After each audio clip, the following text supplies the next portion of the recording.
ডান্ডিয়া ভাঙড়ায় জমজমাট বসন্ত উৎসব। বাংলা ভালো থাকলে দেশ ভালো থাকবে বার্তা মুখ্যমন্ত্রীর। আদালতের নির্দেশ না মেনে ওবিসিতে নিয়োগ কেন, ভার্চুয়াল হাজিরায় জবাব দিলেন মুখ্য সচিব মনোজ পান্ত। মমতার লন্ডন সফরে অনুমতি দিল এবার কেন্দ্র। অক্সফোর্ড বিশ্ববিদ্যালয়ে বক্তব্য রাখবেন মুখ্যমন্ত্রী। শ্রমিক দরদি মুখ্যমন্ত্রী। শ্রম দিবসের সঙ্গে বাড়ল মজুরি, বিধানসভায় তথ্য মন্ত্রীর। আগে ক্ষমা চান, তারপর আমার দিকে আঙুল তুলবেন, মুখ্যমন্ত্রীকে আক্রমণ শুভেন্দু অধিকারীর। প্রতারণার অভিযোগ, গ্রেপ্তার অধীর চৌধুরীর প্রাক্তন ব্যক্তিগত সচিব। কজন বিধায়ক নিয়ে বিধানসভায় ঢুকবেন ভাবুন।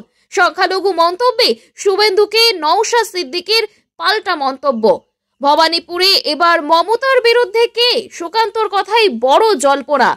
দেশ থেকে তাড়িয়েছে আগেই শেখ হাসিনার শেষ সম্বলটুকু কেড়ে নিল বাংলাদেশ। 72 ঘন্টার ডেডলাইন, 46 মুসলিম এমএলএ নিয়ে বিধানসভাতেই শুভেন্দু অধিকারীকে দেখে নেওয়ার হুঁশিয়ারি হুমায়ুন কবিরের। এতক্ষণ শুনছিলেন আজকে শিরোনাম, এবার বিস্তারিত। বাংলায় সব ধর্মের মানুষ মিলেমিশে থাকেন, সব উৎসব একসঙ্গে পালন করা হয়। এদিন ধনধান্য অডিটোরিয়ামে কলকাতা পুরসভার আয়োজিত দোলযাত্রা ও হোলির মিলন উৎসবে এই বার্তাই দিলেন মুখ্যমন্ত্রী মমতা বন্দ্যোপাধ্যায়। রঙের উৎসবে সবাই রঙিন হয়ে উঠুন, এই বার্তা দেন মুখ্যমন্ত্রী। মন্ত্রী ইন্দ্রনীল সেন, সাংসদ মালা রায়, ফিরাদ হাকিম, মদন মিত্র, চন্দ্রিমা ভট্টাচার্য, মুখ্য সচিব এবং কলকাতা পুলিশ কমিশনার মনোজ বর্মা সহ উপস্থিত ছিলেন আরও অন্যান্যরা। এদিনের মঞ্চ থেকে মুখ্যমন্ত্রী সূচনা করলেন হোলি উৎসবের। রঙের উৎসবকে সকলকে রঙিন হয়ে ওঠার জন্য আহ্বান জানান মুখ্যমন্ত্রী। তবে অবশ্যই বাংলার পরম্পরা যেহেতু শান্তি, তাই রং খেলার উৎসবেও যেন শান্তি বজায় থাকে, সেই আবেদনও করেন তিনি। এদিন মুখ্যমন্ত্রী জানান, এর আগেও দোলের উৎসব পালন হতো, কিন্তু সেটা কোনো ব্যক্তি বা সংগঠনের উদ্যোগে হতো, তিনি তাতে যোগ দিতেন। কিন্তু এবার মুখ্যমন্ত্রী কলকাতা পুরসভাকে এই উৎসবের আয়োজন করতে বলেন। এদিন দোলযাত্রা ও হোলির মিলন উৎসবের আয়োজন করে পুরসভা। সেখানে মুখ্যমন্ত্রী বলেন, বাংলায় ভেদাভেদের কোনো স্থান নেই। মুখ্যমন্ত্রীর কথায় মৈথিলি, বিহার সম্প্রদায়ের সকলের প্রোগ্রাম রাখবো আগামী বছর, আগের থেকে ব্যবস্থা করা হবে। আমাদের একটাই পরম্পরা, সবাই মিলেমিশে থাকবেন। আপনাদের মনুষ্যত্ব, মানবিকতা নিয়ে হোলি দোল একসঙ্গে পালন করুন। আমরা চাই আপনারা শান্তিতে অনুষ্ঠান করুন। এরপরেই মুখ্যমন্ত্রী সতর্ক করে বলেন যে বিরোধীরা কিছু বললে কান দেওয়ার প্রয়োজন নেই। এটা আমাদের কসমোপলিটন রাজ্য। একদিনের জন্য কেউ এসে ঝগড়া লাগিয়ে চলে যাবে, কিন্তু যখন আগুন জ্বলবে তখন সে থাকবে না। আমরা চাই না আগুন জ্বালাতে, আমরা শান্তি বজায় রাখতে চাই। বাংলা ভালো থাকলে দেশ ভালো থাকবে। বাংলা 4 থেকে 5টি দেশের গেটওয়ে। ভৌগোলিকভাবে বাংলার গুরুত্ব অনেকটাই বেশি। অনুষ্ঠানে এদিন ডান্ডিয়া নৃত্য পরিবেশন করেন গুজরাটি সম্প্রদায়ের শিল্পীরা। তাদের অনুরোধে ডান্ডিয়া ছন্দের তাল মেলান মুখ্যমন্ত্রী। তাকে ঘিরে মঞ্চে মেতে ওঠে শিল্পীরা। এরপরেই পাঞ্জাবি সম্প্রদায়ের মানুষ সঙ্গে ভাংড়া নাচেন। তাদের মধ্যে গিয়ে উৎসাহ দেন স্বয়ং মুখ্যমন্ত্রী। সব মিলিয়ে জমজমাট প্রাক দোল উৎসব। কলকাতা হাইকোর্টের নির্দেশ না মেনে ওবিসি শংসাপত্র ব্যবহার করে নিয়োগ কেন, বিচারপতির প্রশ্নের মুখে রাজ্যের মুখ্য সচিব মনোজ পান্ত। এদিন মামলার শুনানিতে তিনি ভার্চুয়ালি হাজিরা দিয়ে জানান, আদালতের নির্দেশ সব দপ্তরেই পাঠিয়ে দেওয়া হয়েছে, তারপরেও কিছু ভুল বোঝাবুঝির কারণে সমস্যা হয়েছিল। তবে এখন সেসব আর নেই। মামলার নিষ্পত্তি না হওয়া পর্যন্ত কোনো নিয়োগ হবে না বলেই জানান রাজ্যের মুখ্য সচিব। এদিন বিচারপতি তপব্রত চক্রবর্তী ও রাজশেখর মন্থার ডিভিশন বেঞ্চ বলে, যেসব বিভাগ নির্দেশ মানেনি তাদের বিরুদ্ধে অবিলম্বে পদক্ষেপ করতে হবে। অন্তত সেই অফিসারদের ডেকে নির্দেশ না মানার জন্য তাদের থেকে কৈফিয়ত তলব করতে পারে সরকার। মুখ্য সচিব জানিয়েছেন, আমরা পদক্ষেপ করব। আগামী 2রা এপ্রিল মুখ্য সচিবকে হলফনামা দিয়ে আদালতকে এই সংক্রান্ত রিপোর্ট জমা করার নির্দেশ দেওয়া হয়। পাশাপাশি ডিভিশন বেঞ্চ জানায়, 2010 সালের আগের পদ্ধতিতে নিয়োগে আদালতের আপত্তি নেই।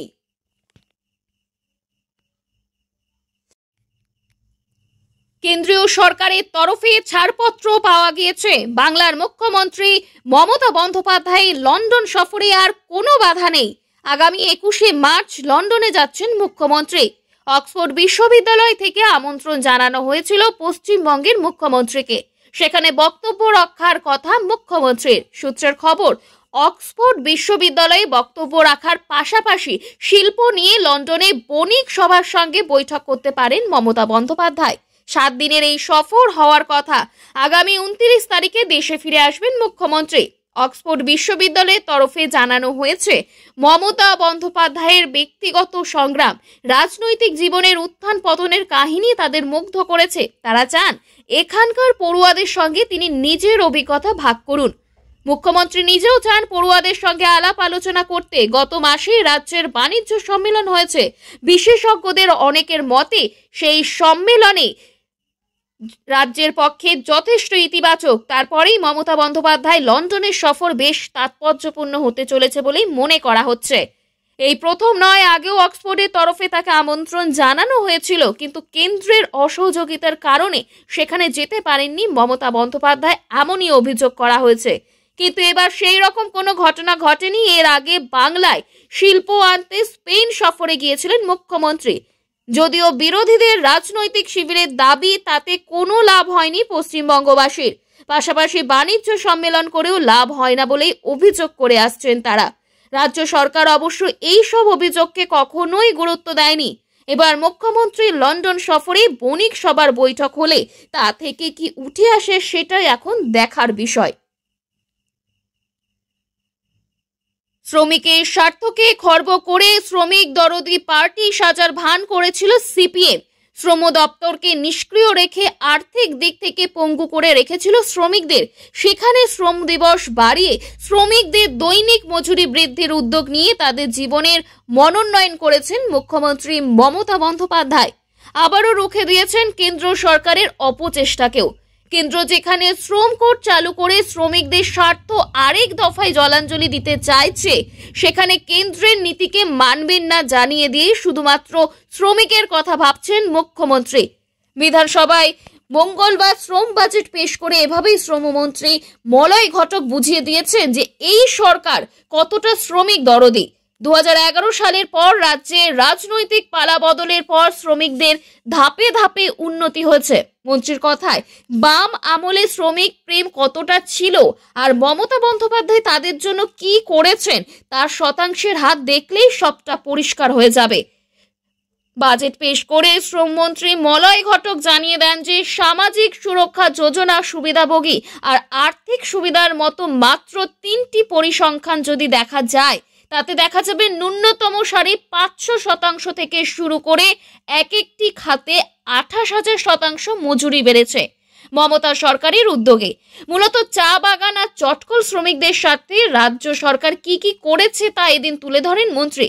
রাজ্যের চা বাগানগুলিতে এই মুহূর্তে 3,76,000 শ্রমিকেরা কাজ করেন। বাগান আছে 285টা। সেখানে 2011 সালে শ্রমিকরা নগদ মজুরি পেতেন 67 টাকা, সেটা এখন বেড়ে হয়েছে 250 টাকা। তবে সরকার মিনিমাম ওয়েজেস নির্ধারণের জন্য একটি কমিটি করেছে, আর তা নিয়ে অসংখ্যবার বৈঠক হলেও মিনিমাম ওয়েজেস নির্ধারণ না হয় ইন্টারিম ওয়েজেস আপাতত 250 টাকায় থাকবে বলে জানান। সেখানে অসমের চায়ের দাম বেশি হওয়া সত্ত্বেও সেখানকার বাগানের শ্রমিকেরা মজুরি পান 228 টাকা, ত্রিপুরায় পান 176 টাকা। মন্ত্রী মলয় ঘটকের কথায়, মমতা বন্দ্যোপাধ্যায় সেখানে শ্রমিকদের 45 কিলো চাল দেন শ্রমিকদের পরিবার পিছু, আর অসমে এই চাল দেয়া হয় 20 কেজি, আর সেটা 9 টাকা কিলো দরে তাদের কিনতে হয়। আমাদের মুখ্যমন্ত্রী সেটা বিনামূল্যে দিচ্ছেন। সঙ্গে রয়েছে Chris house health centre. BJP সরকারের সঙ্গে এটাই তফাৎ। চটকল শ্রমিকদের মধ্যে একসময় ঝাড়ুদার আর মেশিন ম্যানে তফাৎ ছিল না। সকলের এক বেতন আর মহার্ঘ ভাতা দেয়া হতো জমিয়ে রেখে মাসিক কিস্তিতে। আগে ক্ষমা চান, তারপরে আমার দিকে আঙুল তুলবেন, মুখ্যমন্ত্রীকে আক্রমণ শুভেন্দু অধিকারী। মমতা বন্দ্যোপাধ্যায়কে নিশানা করে এদিন শুভেন্দু অধিকারী বলেন, বিরোধী দলনেতা হিসেবে আমার অপরাধ নন্দীগ্রামে তাকে হারানো। আরো বলেন, তার আগে উচিত ক্ষমা চাওয়া। এই মুখ্যমন্ত্রী আগে গোটা পৃথিবীর হিন্দুদের অপমান করেছেন মহাকুম্ভকে মৃত্যু কুম্ভ বলে, তাই আগে ক্ষমা চান। তারপর শুভেন্দু অধিকারীর দিকে আঙুল তুলবেন। এদিন নন্দীগ্রাম আন্দোলনের প্রসঙ্গ টেনেও মুখ্যমন্ত্রীকে আক্রমণ শানিয়েছেন বিরোধী দলনেতা। পাশাপাশি তিনি আরো বলেন, আপনি দিদি থেকে দিদিমা হয়ে যেতেন যদি নন্দীগ্রামের জনগণকে নিয়ে শুভেন্দু অধিকারী নন্দীগ্রাম আন্দোলন না করত। তিনি বলছেন যে 4 বছর আগের হারের জ্বালা এখনো ভুলতে পারেননি মুখ্যমন্ত্রী, তাই তাদের বিরুদ্ধে চক্রান্ত করে চলেছেন। এদিন বিধানসভার ভিতরে যখন বক্তব্য রাখছেন মুখ্যমন্ত্রী, তখন বাইরে ধর্ণা অবস্থানে বসে নিজের অপরাধের ব্যাখ্যা দিলেন বিরোধী দলনেতা শুভেন্দু অধিকারী। তার আগে কাগজ ছিঁড়ে প্রতিবাদ দেখায় বিজেপি বিধায়করা। সব মিলিয়ে আজও পরিস্থিতি উত্তাল বিধানসভায়। অধীর রঞ্জন চৌধুরীর প্রাক্তন ব্যক্তিগত সচিবকে গ্রেপ্তার করল হলদিয়া সুতাহাটা থানার পুলিশ। ধৃতের নাম প্রদীপ্ত রাজপণ্ডিত, এমনটাই জানা যাচ্ছে। তিনি আমলা পরিচয়ে সুযোগ সুবিধা নিয়েছেন বলেও অভিযোগ রয়েছে। দিল্লিতে থাকতেন প্রদীপ্ত রাজপণ্ডিত। তার দেশের বাড়ি হলদিয়া সুতাহাটা থানার চৈতন্যপুর এলাকায়। সেই বাড়িতেই গতকাল তার একটি পারিবারিক অনুষ্ঠান ছিল। পুলিশ জানতে পারে আমলা পরিচয় দিয়ে বিভিন্ন সরকারি আধিকারিককে বিভিন্ন সুযোগ সুবিধা দেন। অভিযোগ পাওয়ার পর পুলিশ তাকে প্রথমে ডেকে পাঠায়, তাকে জিজ্ঞাসাবাদ করা হয়। পুলিশের দাবি তিনি সদর্থক উত্তর দিতে পারেননি, সেই জন্যই পুলিশ তাকে শেষ পর্যন্ত গ্রেপ্তার করে। তার বিরুদ্ধে প্রতারণা, প্রতিশ্রুতি দিয়ে ভঙ্গ করার অভিযোগ নিয়ে আসা হয়েছে। তিনি যে গাড়িটি চড়তেন সেটি নীল বাতির হুটার লাগানো গাড়ি। পুলিশের বক্তব্য, মোটর ভেহিকলস অ্যাক্ট তো তিনি লঙ্ঘন করেছে, ফলে এই সমস্ত ধারায় তাকে অভিযুক্ত হিসেবে দেখানো হয়েছে এবং তাকে গ্রেপ্তার করা হয়েছে। আজ তাকে হলদিয়া মহকুমা আদালতে তোলা হলে বিচারক তাকে 12 দিনের পুলিশি হেফাজতের নির্দেশ দিয়েছেন। এই প্রসঙ্গে অধীর চৌধুরী বলেন, আমি বরাবর কি করেছি, চেনা পরিচয়ের বাইরে এলাকায় বা পার্লামেন্টের সঙ্গে যার সম্পর্ক আছে সেই রকম মানুষকে খুঁজে তাদের আমি কাজ দিয়েছি। এরকম আমার 3 থেকে 4 জন ব্যক্তিগত সচিব হয়েছেন, একজন মারা গিয়েছেন, একজন অন্য পেশায় চলে গিয়েছেন। আর এই যে ছেলেটি বলছেন, তিনি আমাদের বাংলার ছেলে, দিল্লিতে মানুষ হয়েছেন, দিল্লিতে বড় হয়েছেন। তার বাবা এসে আমাকে বলেন, আপনি বাংলার এমপি, আমরা গরিব বাঙালি পরিবার, আমাদের ঘরে একটা ছেলে পড়াশোনা করছে, আপনি কি তাকে কাজে রাখতে ইচ্ছুক? আপনি যদি নেন সংসারটা বেঁচে যায়। আমি তাকে কাজে নিয়েছি, দীর্ঘদিন ধরে তিনি আমার সঙ্গে কাজ করছেন এবং তার কাজে আমি সন্তুষ্ট ছিলাম, তাই তাকে আমি রেখেছি। এদিন এমনই মন্তব্য করেছেন অধীর রঞ্জন চৌধুরী। বিধানসভা নির্বাচনে এখনো বাকি 1 বছর, কিন্তু রাজ্য রাজনীতিতে ধর্মীয় মেরুকরণ গভীর হয়ে উঠেছে। একদিন আগে বিরোধী দলনেতা শুভেন্দু অধিকারী একটি ধর্মকে নিয়ে যে মন্তব্য করেন তা নিয়ে বিতর্ক চরমে উঠেছে। এদিন রাজ্য বিধানসভায় সেই মন্তব্যের তীব্র নিন্দা করেন মুখ্যমন্ত্রী। এবার গোটা বিতর্কে মুখ খুললেন আইএসএফ বিধায়ক নওশাদ সিদ্দিকী। ধর্মীয় মেরুকরণের রাজনীতি করে ভারতের বৈচিত্র্যের গোড়ায় আঘাত হানা হচ্ছে বলেই মন্তব্য করেছেন তিনি। এদিন বিধানসভার বাইরে গোটা বিতর্কে মুখ খুললেন নওশাদ সিদ্দিকী। তার বক্তব্য, কারো ভোট ব্যাংকের হিসেব রাখার প্রয়োজন নেই। এতদিন এসব করে জনগোষ্ঠীগুলিকে পিছিয়ে রাখা হয়েছে। আপনি উন্নয়ন করবেন, মানুষ আপনাকে ভোট দেবেন। উন্নয়ন করবেন না, ভুল বুঝে রাখবেন, অন্য কাউকে ভোট দিতে গেলে আবার ভোট ভাগের ভয় দেখাবেন কেন? যার যে দলকে পছন্দ ভোট দেবেন মানুষ। মূল দলকে পছন্দ হলে তাদের ভোট দেবেন, আইএসএফ কে পছন্দ হলে তাদের দেবেন, বামেদের পছন্দ হলে তাদের দেবেন, কংগ্রেসকে পছন্দ হলে কংগ্রেসকে দেবেন, অন্য কোনো দল পছন্দ হলে তাদের ভোট দেবেন। এটাই তো আমাদের ভারতের বৈচিত্র্য। যে কেউ যেখানে ইচ্ছে গিয়ে প্রতিদ্বন্দ্বিতা করতে পারেন। যারা এটাকে ছোট নজরে দেখছে তারা বৈচিত্র্যকে আঘাত করেছেন বলেই মনে হয় আমার, এমনই মন্তব্য করেছেন নওশাদ সিদ্দিকী। পশ্চিমবঙ্গের পরবর্তী বিধানসভা নির্বাচনের এখনো 1 বছর বাকি। ইতিমধ্যেই সব দলেই শুরু হয়ে গেছে প্রস্তুতি। বিভিন্ন কর্মসূচিতে মিলেছে সেই ইঙ্গিত। রাজ্যের হাই প্রোফাইল আসনগুলিতে কারা লড়বেন তা নিয়ে জল্পনা শুরু হয়ে গেছে। এবার চর্চায় উঠে এলো ভবানীপুর কেন্দ্রের নাম। দীর্ঘদিন ধরে এই আসন থেকে লড়াই করে জিতে আসছেন মুখ্যমন্ত্রী মমতা বন্দ্যোপাধ্যায়। এবার বিজেপির রাজ্য সভাপতি সুকান্ত মজুমদারের কথায় মিলল বড় ইঙ্গিত। এদিন বিধানসভায় তুমুল বিক্ষোভের ছবি দেখা যায়। বিধানসভার বাইরে বসে বিক্ষোভ দেখান বিরোধী দলনেতা শুভেন্দু অধিকারী। আর সেই সময় সংবাদ মাধ্যমের সামনে তিনি বলছেন যে আপনাকে ভবানীপুরে হারাবো, আরো 5 বছর হারার যন্ত্রণা বয়ে বেড়াতে হবে। যেভাবে নন্দীগ্রামে হারার যন্ত্রণায় চিৎকার করেছেন, শুভেন্দুর এই মন্তব্যকে ঘিরেই প্রশ্ন উঠছে, তবে কি ভবানীপুর থেকে লড়বেন শুভেন্দু অধিকারী? এই বিষয়ে প্রশ্ন করা হয়েছিল সুকান্ত মজুমদারকে। তিনি বলছেন, শুভেন্দু বাবু যদি ভবানীপুরে দাঁড়িয়ে মমতা বন্দ্যোপাধ্যায়ের বিরুদ্ধে লড়ার প্রস্তাব দেন, তাহলে আমরা সেটা সাদরে গ্রহণ করব। সুকান্ত মজুমদার আরো বলছেন, আমারও বিশ্বাস ভবানীপুরে শুভেন্দু অধিকারী মমতার বিরুদ্ধে লড়াই করলে মমতা বন্দ্যোপাধ্যায় পরাজিত হবেন। এই মন্তব্য ঘিরেই তৈরি হয়েছে জল্পনা।